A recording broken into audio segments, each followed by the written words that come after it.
Hi friends, welcome to Indhu's kitchen. இன்றைக்கி நம்மளோட கிச்சனில் இட்லி தோசையோடு தொட்டு சாப்பிட்ற மாதிரி ஒரு டேஸ்டான ஒரு டிஃப்ரெண்ட்டான கார சட்னி எப்படி செய்கிறதுன்னு பார்க்கலாம். அதுக்கு முன்னாடி இந்துஸ் கிச்சனை சப்ஸ்கிரைப் பண்ணாதவங்க சப்ஸ்கிரைப் பண்ணிக்கோங்க.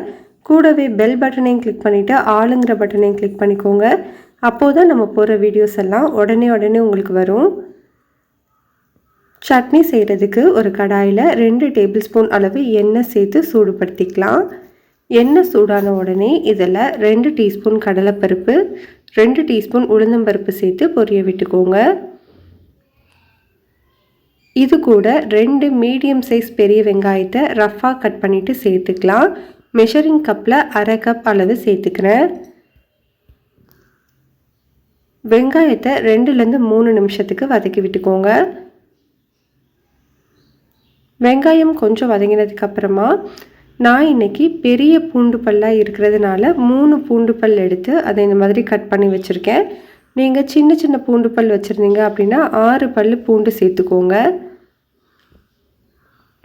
இது கூடவே 2 மீடியம் சைஸ் தக்காளியை சின்னதாக கட் பண்ணிவிட்டு சேர்த்துக்கலாம். மெஷரிங் கப்பில் 1/2 கப் அளவு சேர்த்துக்கிறேன்.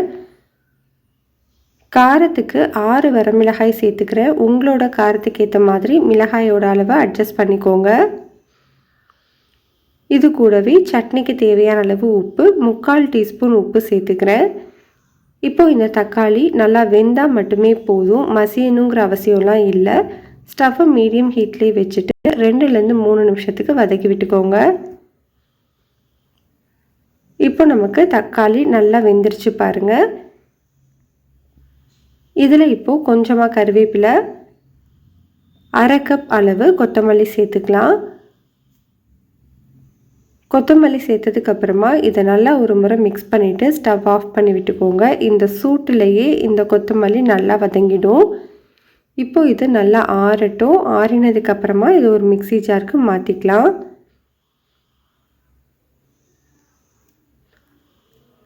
நல்லா ஆறினதுக்கப்புறமா இந்த மாதிரி ஒரு மிக்ஸி ஜாருக்கு மாற்றி வச்சுருக்கேன். நம்ம இப்போது அரைக்கிறதுக்கு முன்னாடி இதில் 2 டீஸ்பூன் அளவு பொட்டுக்கடலை சேர்த்துக்கலாம். இது ரொம்ப நல்ல டிஃப்ரெண்ட்டான டேஸ்ட் கொடுக்கும். கண்டிப்பாக ட்ரை பண்ணி பாருங்கள். இப்போ இதில் தண்ணி கொஞ்சமாக சேர்த்து நல்லா ஸ்மூத்தான சட்னியாக அரைச்சி எடுத்துக்கலாம். அரைச்ச இந்த சட்னியை ஒரு பவுலுக்கு மாற்றிக்கோங்க. சட்னி தாளிக்கிறதுக்கு 1 டீஸ்பூன் அளவு எண்ணெய் சூடுபடுத்திட்டு அதில் 1/2 டீஸ்பூன் கடுகு மட்டும் சேர்த்து தாளிச்சிட்டு இதில் சேர்த்துக்கலாம். அவ்வளோதான், நம்மளுக்கு ரொம்ப டேஸ்டான டிஃப்ரெண்ட்டான கார சட்னி ரெடி. கண்டிப்பாக இந்த ரெசிபி நீங்கள் ட்ரை பண்ணி பாருங்கள்.